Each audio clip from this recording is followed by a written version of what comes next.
my with this machine is very complicated. Sorry, but my computer doesn't work properly, and sometimes it stops, and I just don't see anything anymore. So anyhow, now it seems it's again working. We restart.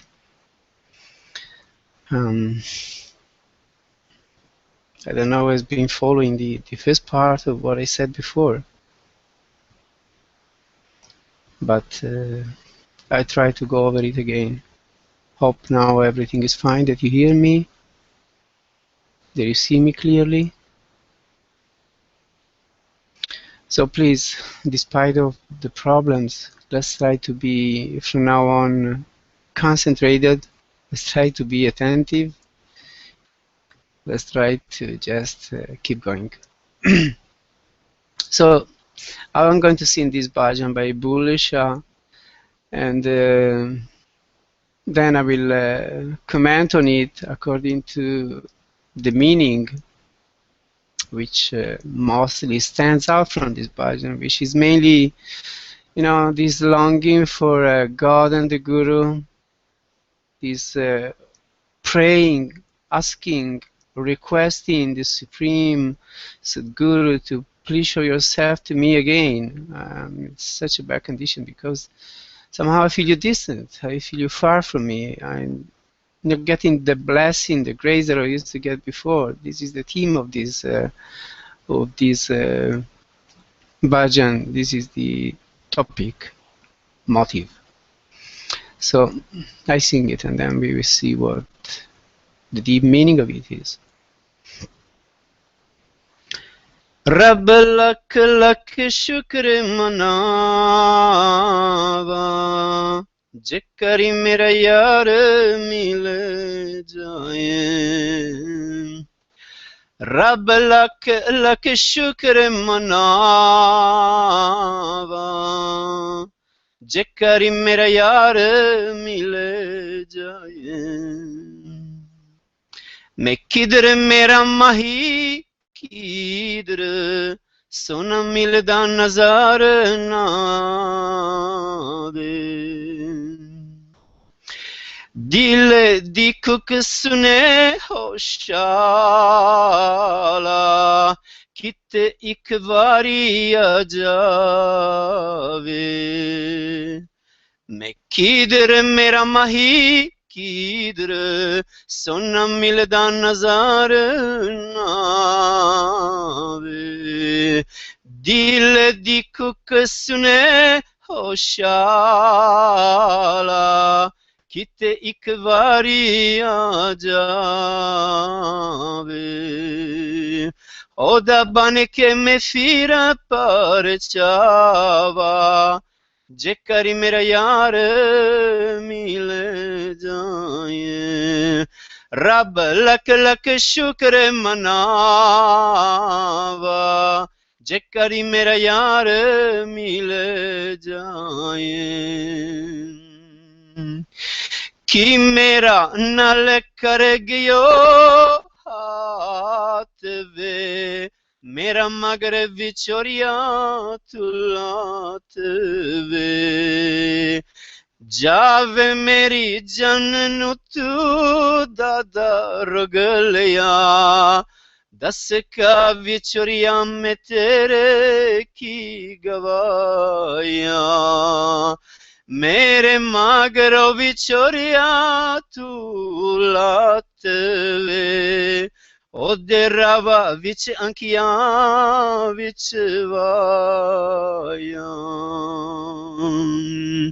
ओदे रावा विच अंकियां विच चावा जेकर मेरा यार मिल जाए रब लख लख शुक्र मनावा जेकदी मेरा यार मिल जाए रब लख लख शुक्र मनावा जे कदी मेरे यार मिल जाए ओने केरी गलो नजार ने फेरिया रत जग जग लगरिया मेरिया लग दिल हुते जखम दी कावा जेकारी मेरा यार मिल जाए रब लख लख शुक्र मनावा जेकारी मेरा यार मिल जाए रब लख लख शुक्र मनावा जेकारी मेरा यार मिल जाए माही मिल पाए ता किर किर आस पा मैं भी उजरी निमानी कित वास पा माही मिल पाए ता किर किर आस पा मैं भी उजरी निमानी कित वास पा ओ दे प्यार दे में जप सरनावा जेकरी मेरा यार मिल जाए रब लख लख शुक्र मनावा जेकरी मेरा यार मिल जाए रब लख लख शुक्र मनावा जेकरी मेरा यार मिल जाए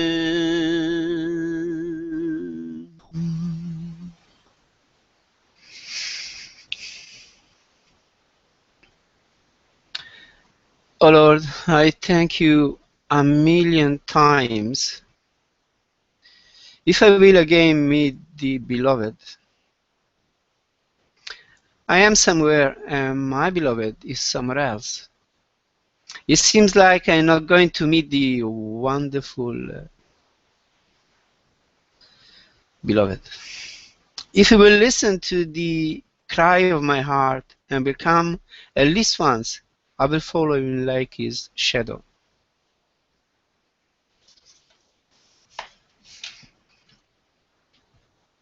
What have I done? What have you done to me, O separation? Go far from me. You have afflicted my life with a grave disease. Tell me, what wrong have I done to you? If I ever meet my beloved, again I will place my eyes on his path. Why did you take your eyes away from me? I spend my nights awake. If ever with my beloved, I will show him the wounds of my heart. If I meet the radiant husband, I should be radiant with joy.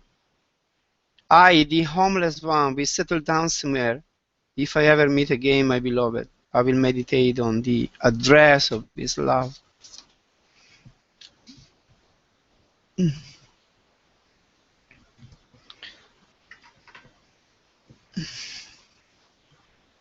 So this is again a very beautiful bhajan by a yearning soul, by a devotee of the Lord, one of those who at some point in their life begin to feel the need for something special, something higher, something that might give meaning, sense, direction, a goal to reach in life, an elevated goal. So Bulleh Shah was one of these people who at some point, you know, they get tired with what goes on in life.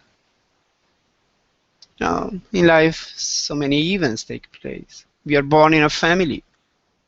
We are educated in a certain way.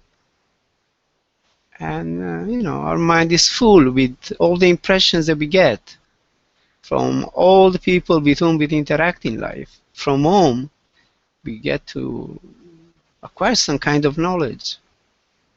And Bulleh Shah was born in a family of a mullah, of a priest. His father was the priest of the mosque. And he also studied the Quran. He also tried to understand the meaning of his religion. He got into the practice, the rituals, the lifestyle of a Muslim. And, he followed his father. He also became a priest in the mosque, like his father.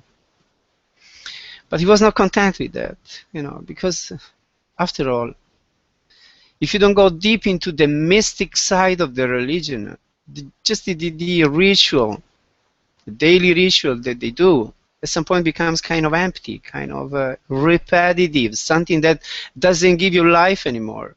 Every day you keep repeating the same things for your whole life. You go to the mosque, you say the prayers, then you go home, you live your life, you have your job, try to make money to support your life, your family, and so on and so forth. But in the long run, this becomes kind of a repetitive something. And this daily routine of life is what kills the inspiration. It kills the creative side of a human being, the intuitive side.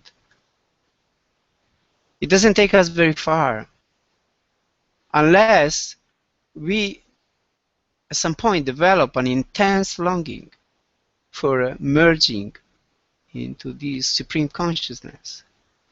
And maybe we are lucky enough to meet a master who is, that mouthpiece of God, the person who has so many experiences, who has done such an intense spiritual practice, and has had so much of a revelation, so much of communion, so much of a melting into this supreme soul, this supreme consciousness, this Paramatma, or Radhaswami, the way you want to call it, this supreme consciousness, the supreme soul.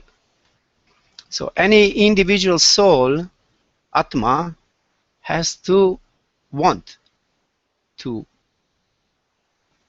have this incredible desire to finally melt into this supreme soul, this Paramatma.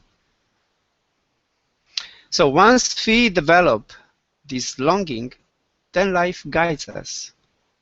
Once we get tired of all these ordinary things, these repetitive things of life, this daily routine, and we want something higher, once we get out with the pleasures of the world, which, yes, they are pleasant somehow, but I mean, everybody in this creation have their food, have their sex, have these pleasures of the world. So what's with us human beings? Is there anything special with us? May we be able to reach something better, something higher than all the other creatures. It seems like the human beings, they have a higher potential.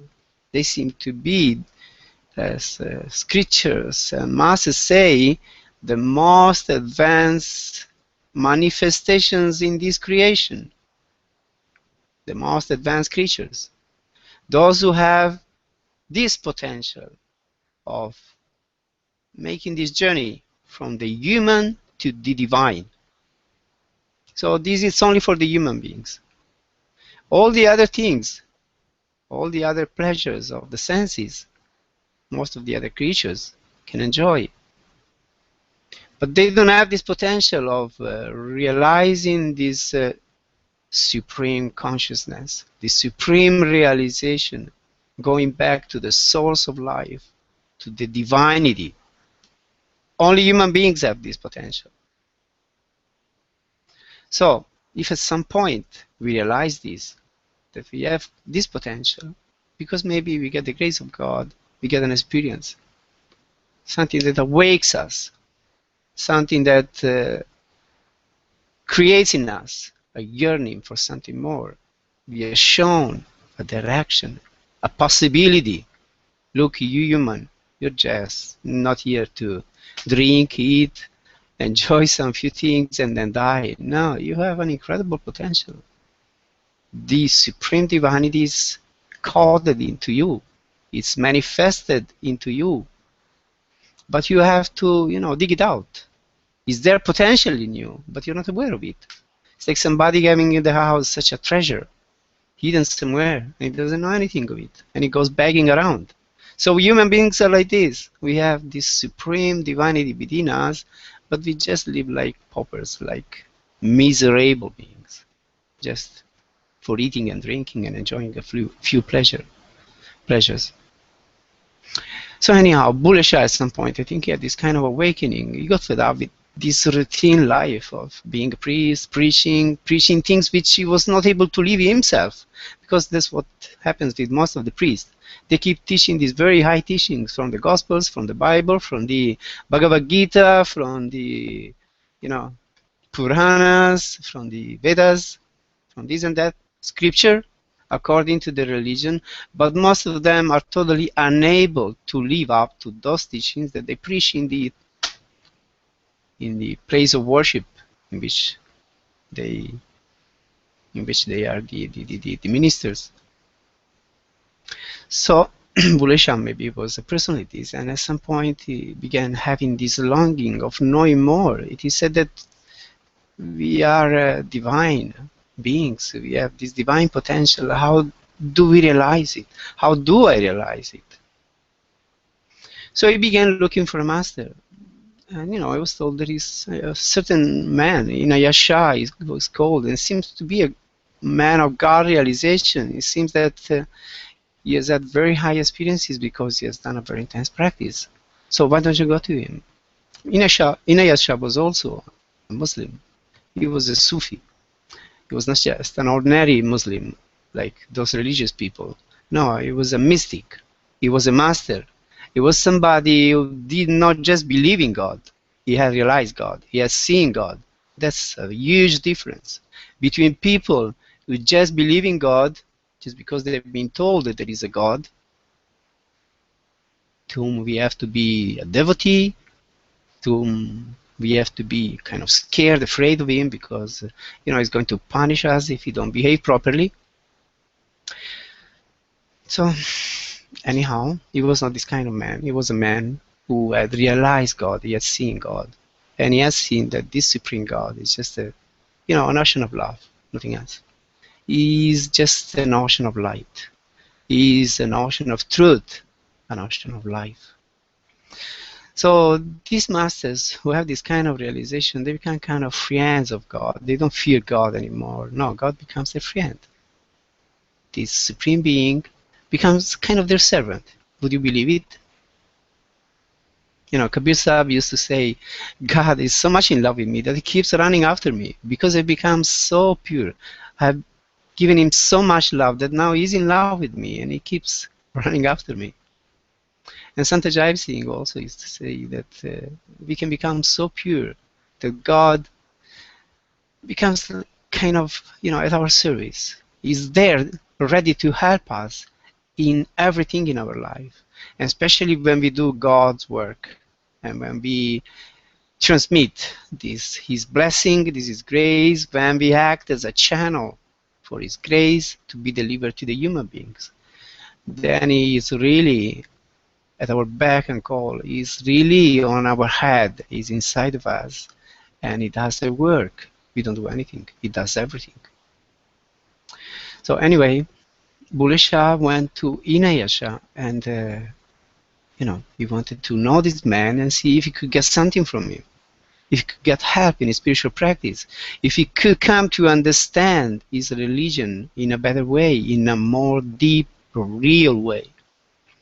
So when he went to Shah, I heard this story told by Master Kripal, by Sant Ajaib Singh, and also read from other gurus, other masters talking about this. But when he went to him, Shah, he was a gardener, he was a farmer. And when Bulleh Shah reached there, he was just working in the garden, and he was transplanting onions from a place to another.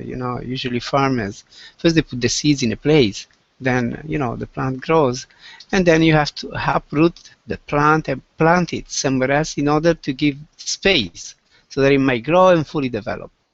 This space is very important.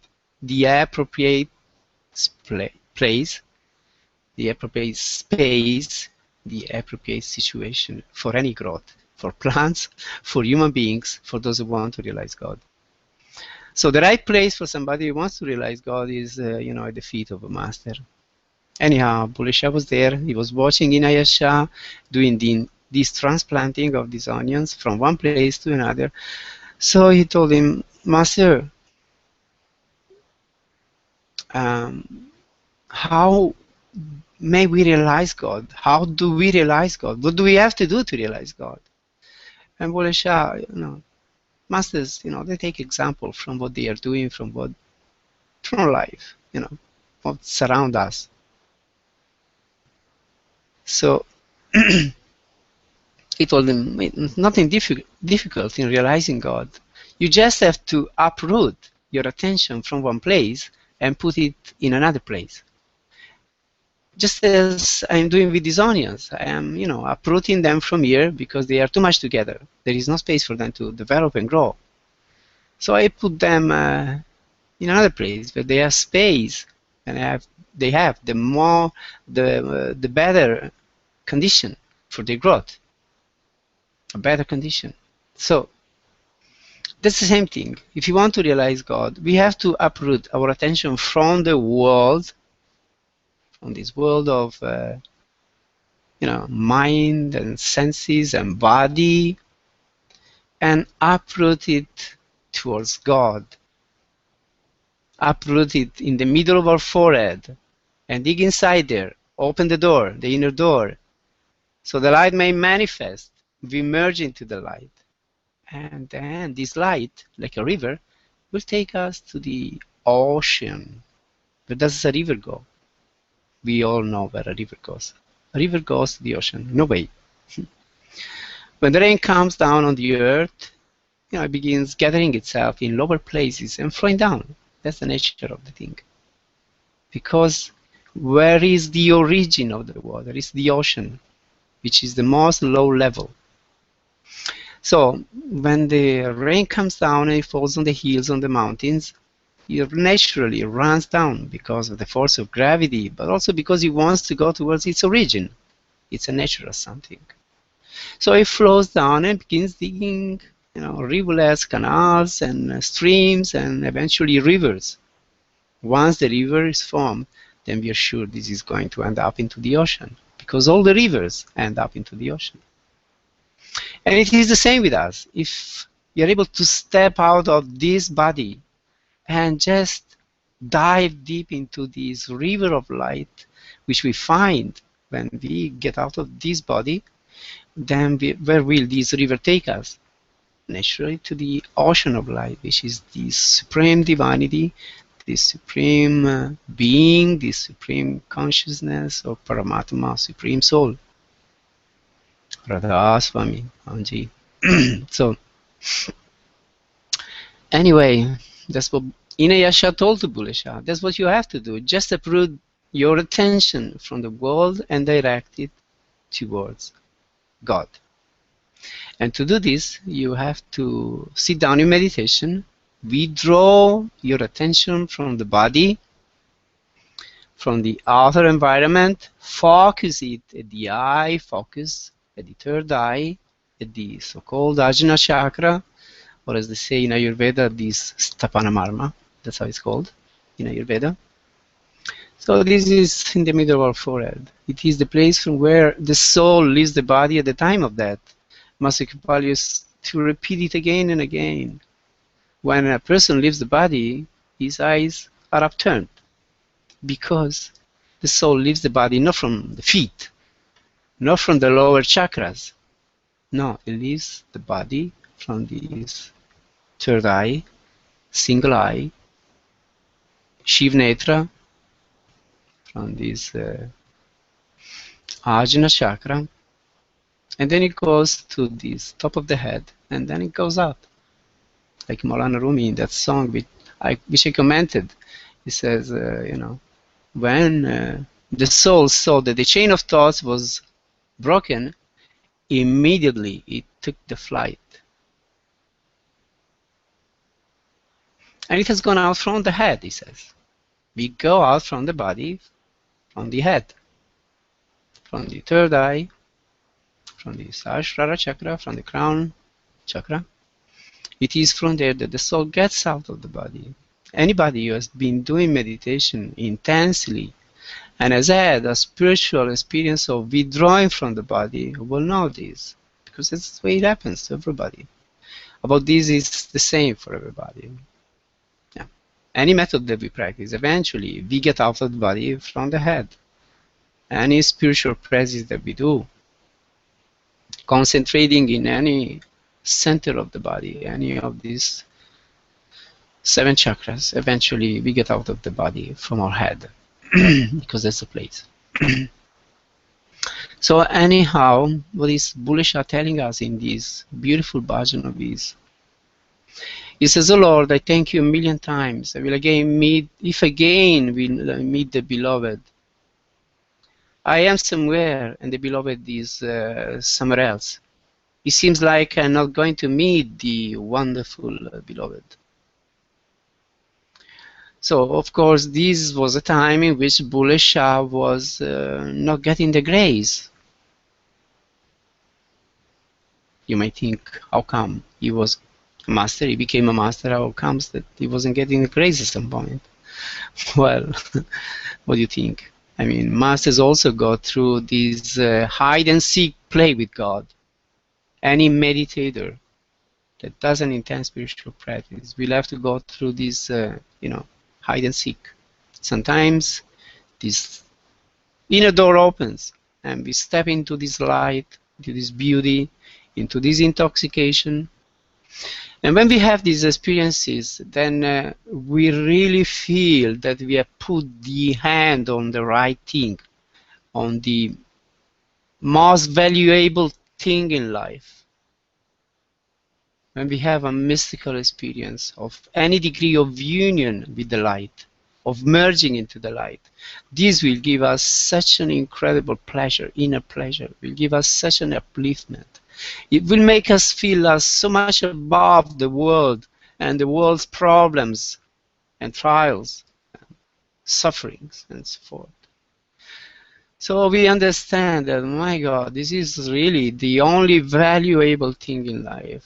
Just for this, it's worthwhile being born in this body, going through all the suffering that we face. And if you finally reach to this experience, if you finally have this experience, then all the problems, all the sufferings acquire a meaning. They have a meaning. Otherwise, where is the meaning? If we just keep suffering in this world and we never get to step into this higher state of consciousness by withdrawing from the body, where do we find a meaning for it? Just a continuous action and reaction, give and take, joy and sorrows, sukh and dukh, as they say in India. No, it's not just these. We are not just born for these. No, we have another potential. We have a higher potential. And we can really, if you get the grace of God, if you are taken into consideration by this Supreme Being, and we get the blessing, we can raise into a higher state of consciousness, from where we will see this life from such a different kind of perspective, so clearly. We will see all the connections, we will see all the meanings. We will find a meaning for everything. Everything will go to its place. And everything will seem like to be so divinely arranged. From down here, from this level of consciousness that normally human beings experience, everything seems to be disconnected. Everything in life seems to be so chaotic. We don't find a meaning to it because everything is so absurd sometimes, paradoxical or absurd. But if we step out there and we see from high above, from that perspective, this whole manifestation, then things acquire meaning. we see that everything is at its place. Everything is a reason, everything is a motive, everything is there to teach us something and push us forward in our evolution. So anyhow, I think here, when Bulleh Shah wrote this bhajan, he was going through kind of a difficult period, the period of separation. All the masters write about this pain of separation. Why do they write it? Because they experience it. That's why they write about it. They know what it is. You know, when you have these higher experiences, these samadhi states in which you melt into this light and you become so blissful, so intoxicated, then you would like to be in that state all the time. Because as I said, you really feel that this is the reality, this is the truth, this is what I want to be, this is what I want to experience all the time, because it's so superior to anything that I have ever experienced in my life. So anyhow, we don't keep this state all the time. This comes and goes. There are periods in which we might be full of this all the time, but then eventually, sooner or later, it withdraws. It definitely withdraws for all the human beings, even for the great masters. Otherwise, they wouldn't write about this pain of separation. So when this is withdrawal, you experience being separated, divided, far away from this. And this separation is the troubles giving thing in the life of the mystics, of the masters. They suffer a lot. Because, you know, once you experience this, as I said, you would like to have it all the time because it's so much superior to anything. And when it's withdrawn from you, what do? You suffer. If you love somebody, if you are in love with somebody, and for some reason, either this person dies, or this person goes away because of you know, problems in life, there is a war, goes out, he or she goes out for a job somewhere else, and for a long period you don't see the person that you love, your partner in life, maybe your parents, maybe your children, they are far away from you. Then you feel this separation, you suffer because of it, because you love that person. You would like to see his, her face, his, her eyes. You would like to be in the company of this person that you love, because it feels so good when you are in the company of people that you love. So, if you're far away, you suffer because of separation. Once you experience this communion, this melting into this supreme divinity at any level, of course, the higher the level is, the most intense it is, the experience, then the more will be this pain of separation. It's obvious, isn't it? I think it's obvious. If you go very deep into it and you experience this incredible ecstasy, this incredible joy, these are all the, you know, the experiences that come along with communion with light, with the inner light. Experiencing deep melting into this light. All these beautiful sensations to come out. So the deeper you go, the more intense they are, the more purifying they are, the more they burn out all your dross, all your dirt, all your weaknesses, all your human side, and they transform you into what they are, what this light is. Divine something, divine being. So when you go the more deep you go into it, the more you suffer when it's taken away from you. It's obvious. So, you know, these masters, those who have in their destiny to become the mouthpiece of God, those people who are chosen for God to work through them, they have very deep, intense experiences. And when this is withdrawn from them in certain periods, because it is supposed to be like this is the dynamic of the transformation. It is withdrawn from us because then we begin yearning, longing for it so much, praying for it so much with all our strength, like Bulleh Shah is telling in this bhajan. then it's given back to us. And when it's given back to us, maybe we are ready to experience even more of this melting and disappearing into this supreme reality. This is the process of transformation. If we will listen to the cry of my heart and welcome at least once, I will follow him like his shadow. Now, in the religions, we are told that, God is this supreme omnipotent being and the founder of our religion, be it Christ, Buddha, Muhammad.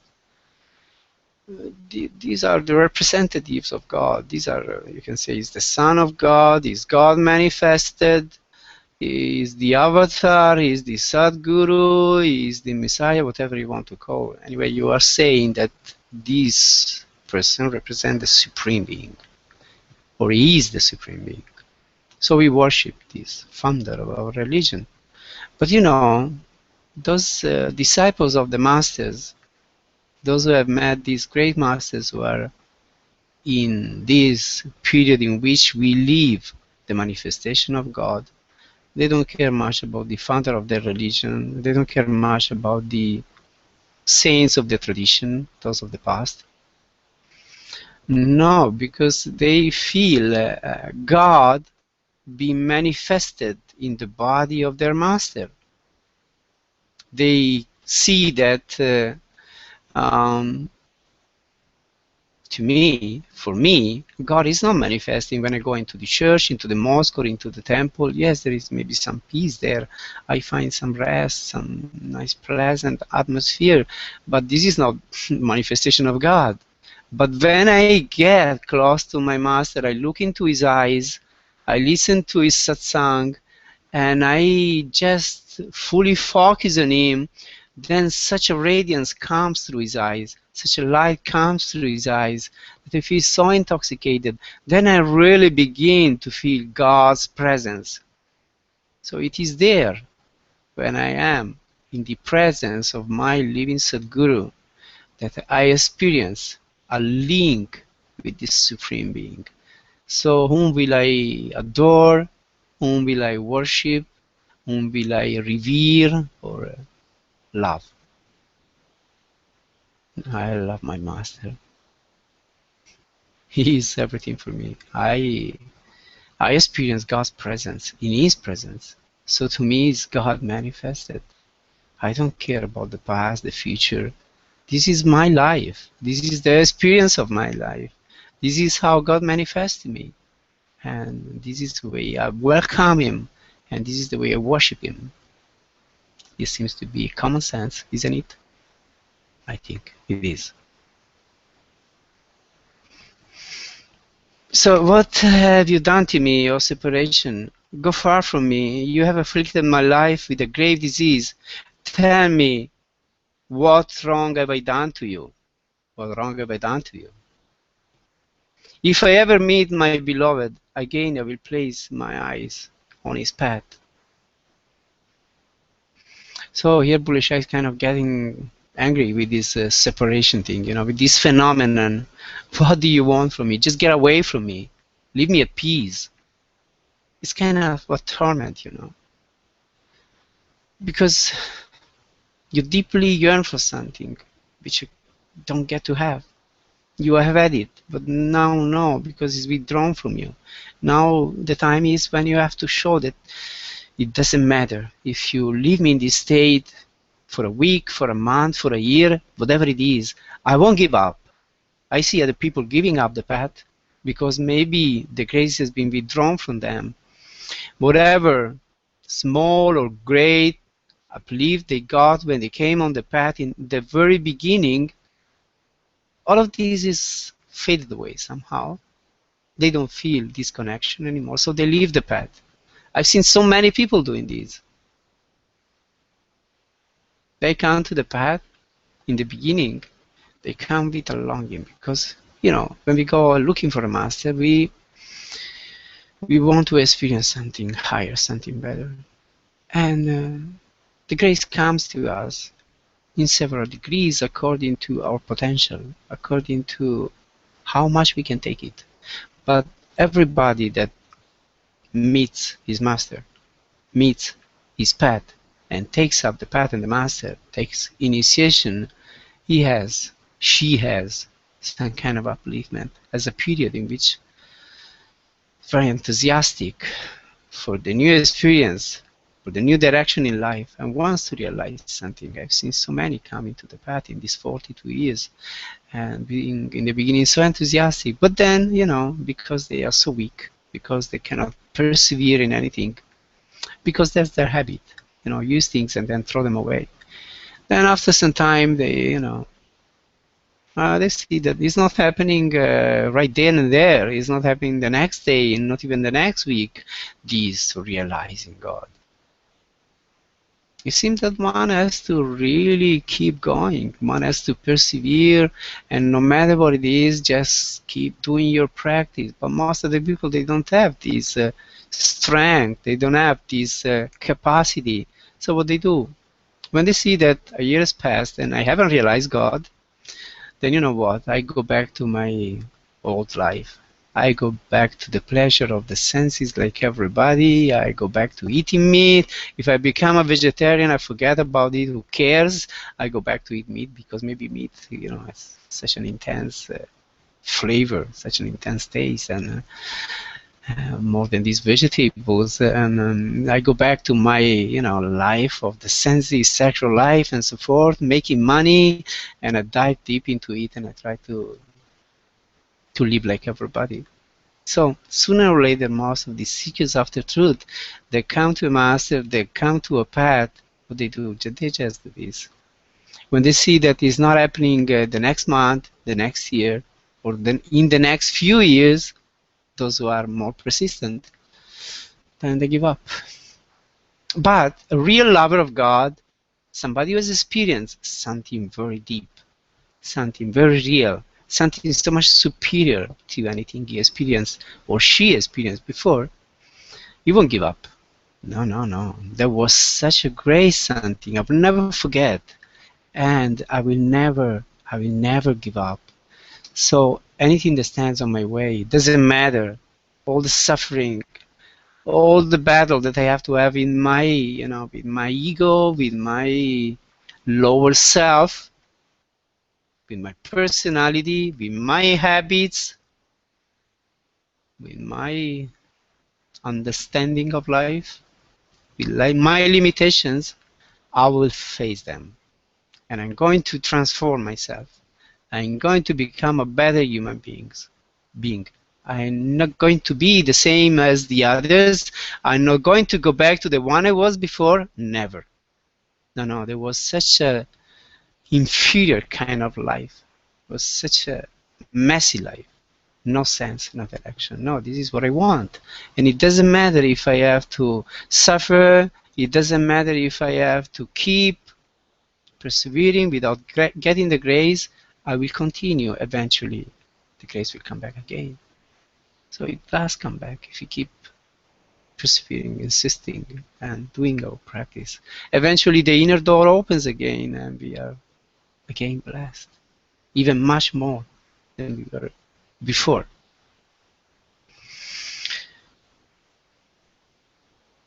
So this is the dialogue that Bulleh Shah is having with himself.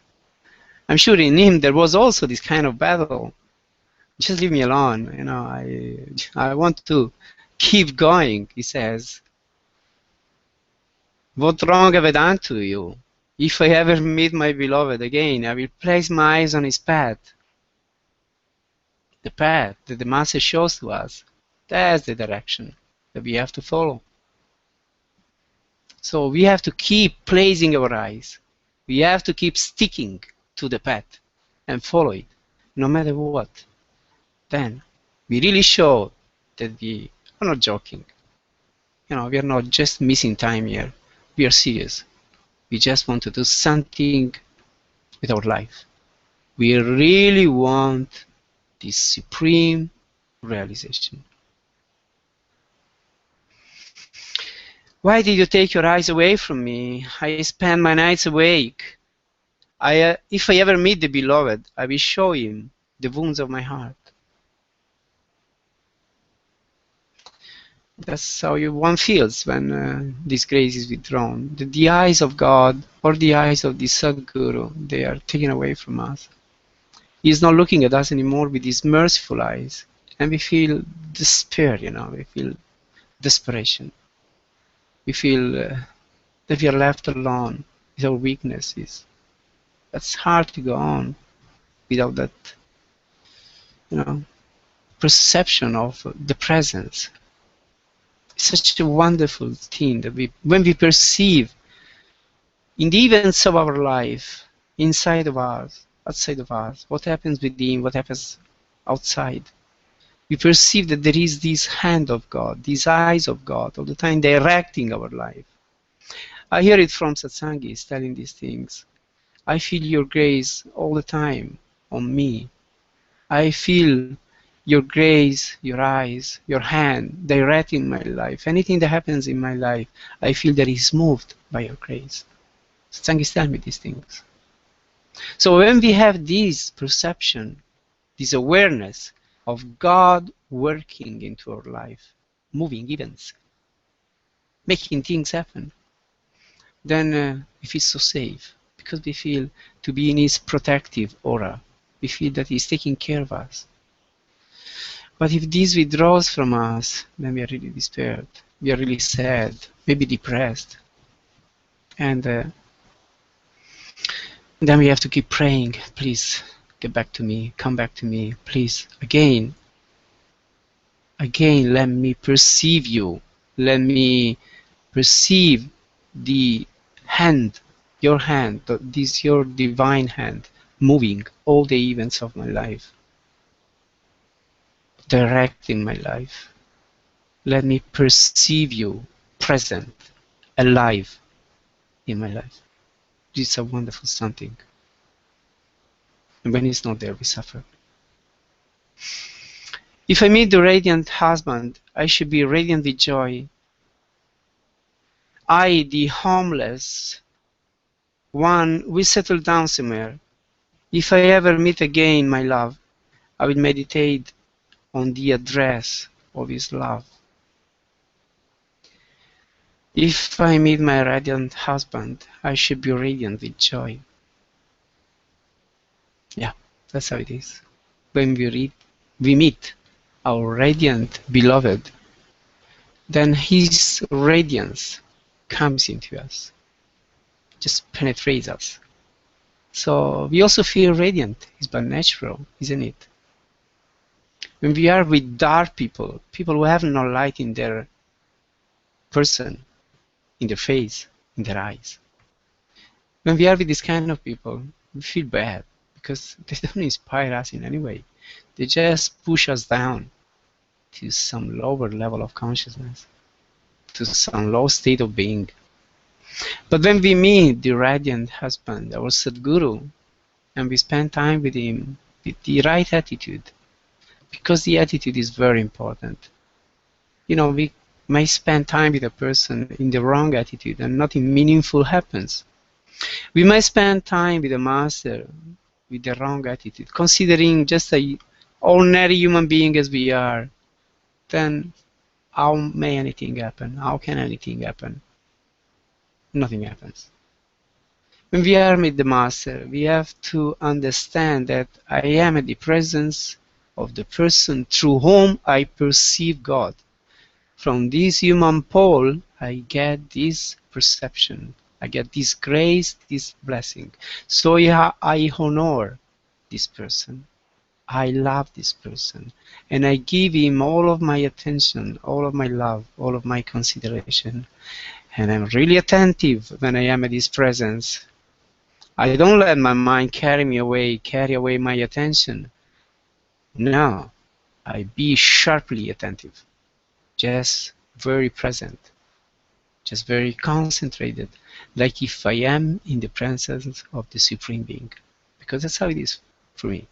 I perceive, anytime I perceive this Supreme Being, I perceive him at the presence of my Sadguru.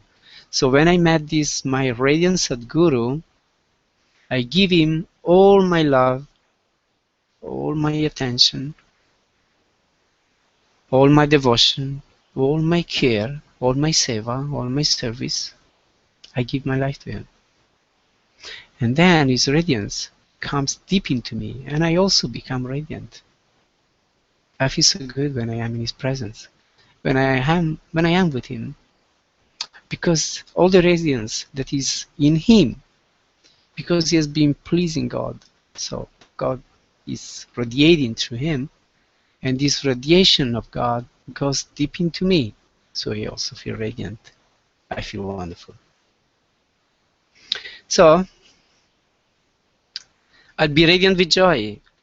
I, the homeless one, we are all homeless, because these homes which we own, which we have in this world, they are not a real home. Maybe someday will crumble down, or we will die, maybe we'll leave it. So it's a temporary abode, dwelling, a permanent one.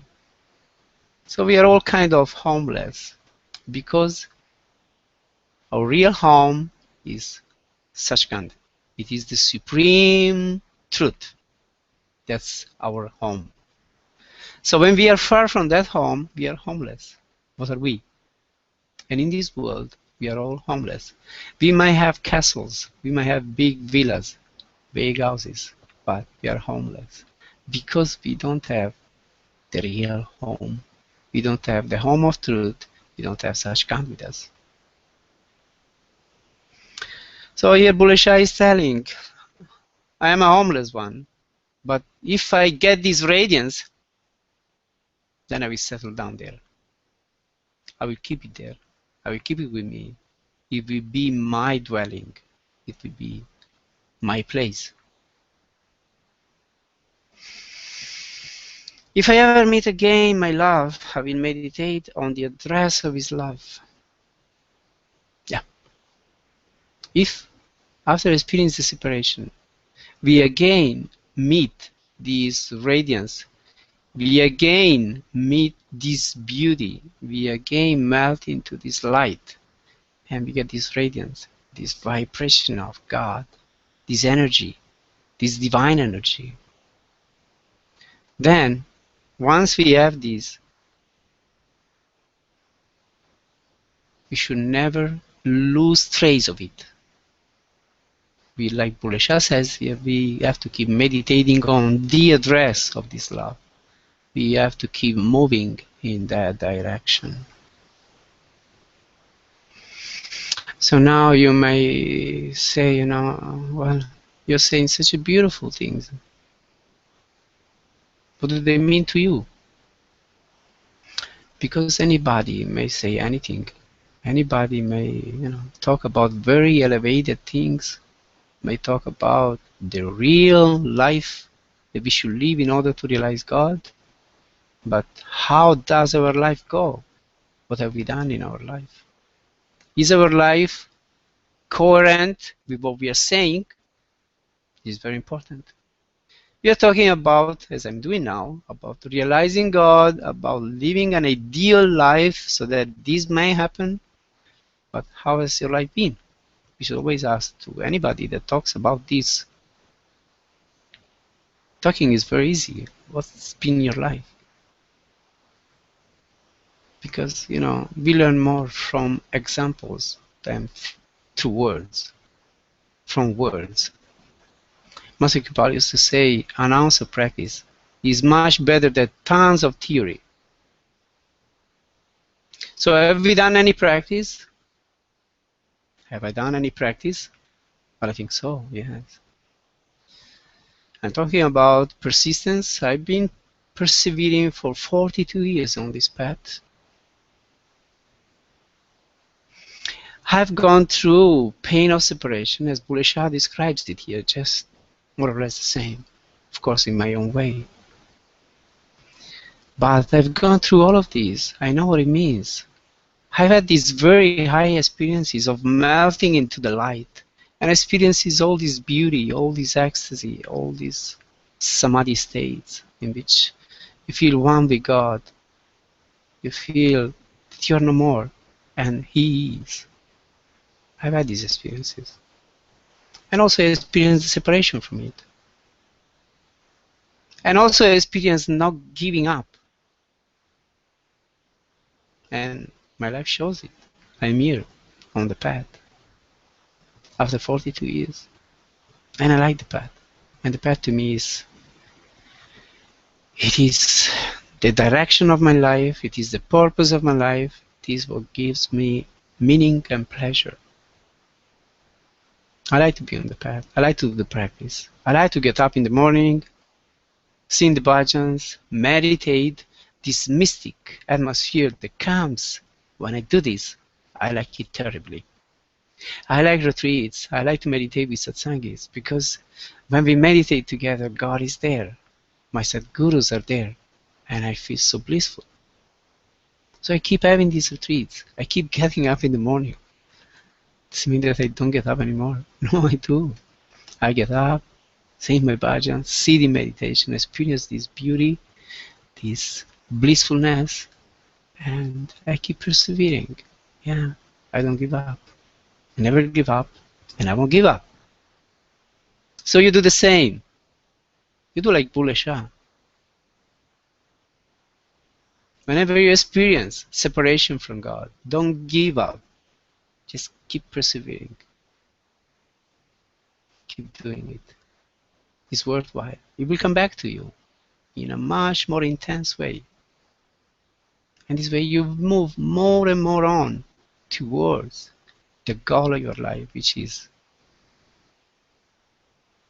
God's realization. So, at this point, I think we have a bit of a meditation together because last time we had it and I think it was very good. So at this point, we will have I will sing some of the holy words. You may do the same or listen to what I do, and then we meditate for a little together. Because we are together. Those who are attentive, following what is being said in this satsang, and concentrated on what's happening, it doesn't matter where we are. We can be in any part of this world. Time and space are unreal. We are together. When the attention is connected, time and space do not count. We are together. So even if you're far physically, but our attention is plugged in, is connected, we are together. So now when we meditate together, like if we were sitting together in the same room.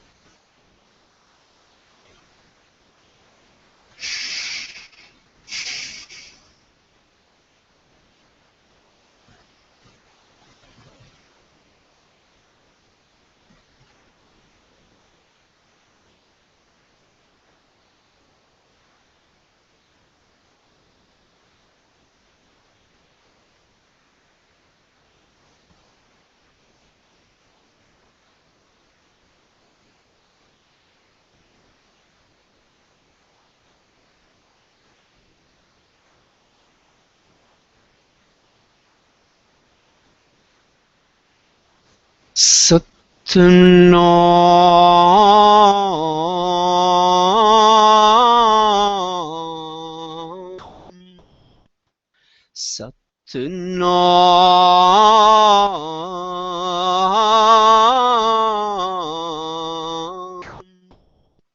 Radhaso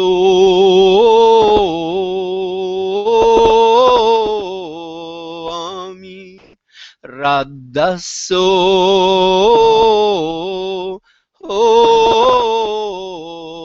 Ami Sirio Ji Guru Sirio Ji Guru Ana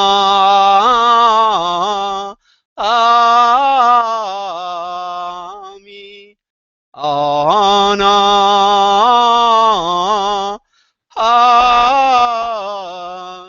Ami Satnam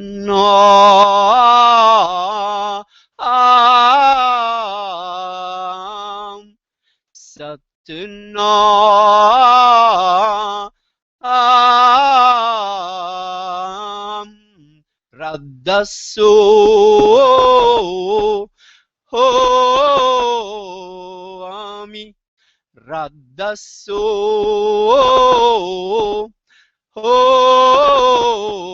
Ami Siriwa Ae Guru Siriwa Ae Guru Ana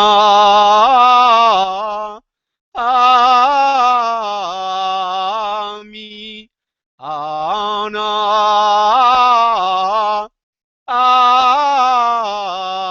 Ami Satna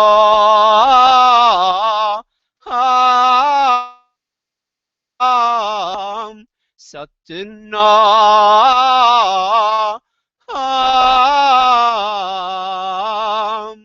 Raddaso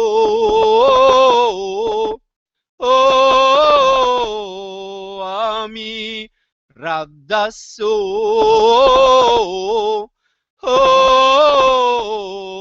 Ami Siriwa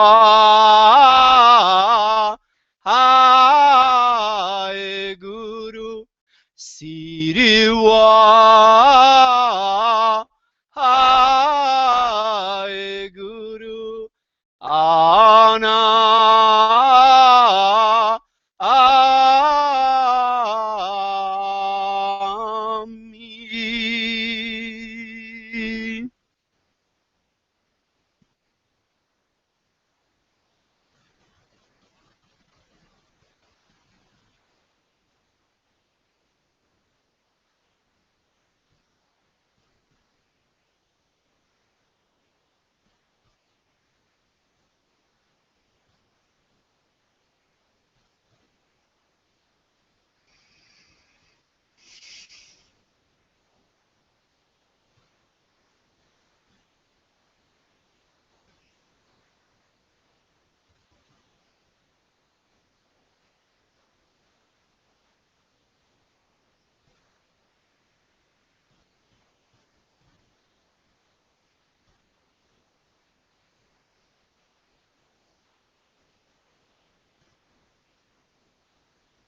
Kirpa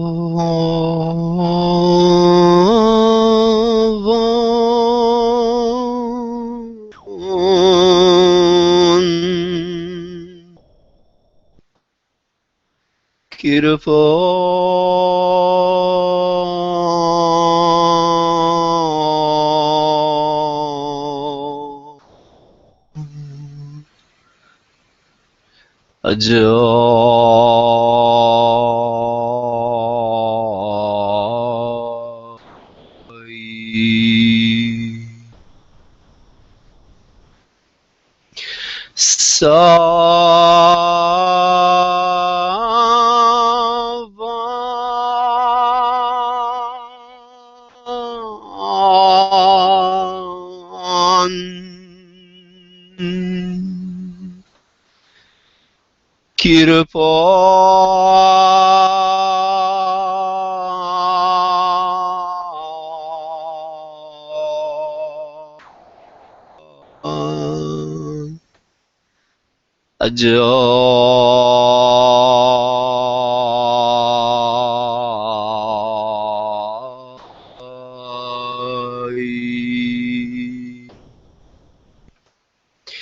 Savan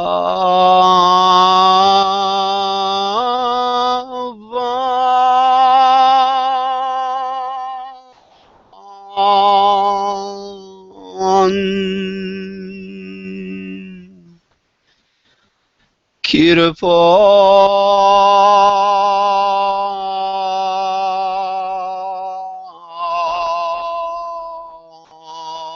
Savan Kirpa Ajay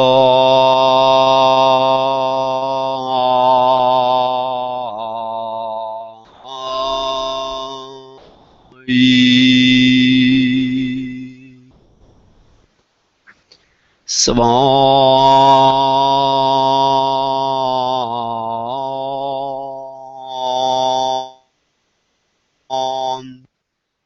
Kirpa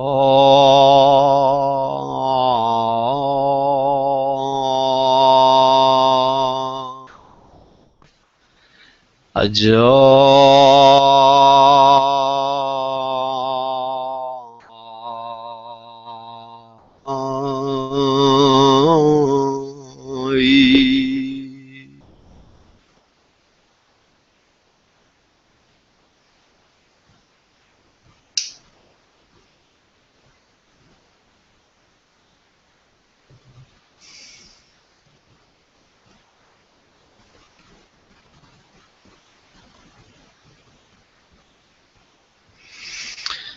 So, dear ones, it's been a pleasure to share this time with you. Sincerely, I thank you for attending, being present. I hope also appreciating. I hope also getting benefit, direction, understanding, and new purpose, enthusiasm for doing better on the path. Because this is the purpose of Satsang, renewing our commitment, renewing our understanding, getting a better understanding, and make a new purpose, making a promise to ourselves that I'm going to stick to the path, I'm going to do better, I'm going to realize what the Master wants me to realize, what life wants me to realize. So, thank you for attending, thank you for listening, and may this Supreme Sadguru, that to me manifests in the presence of Savan, Kripal, Ajay, bless you and bless me.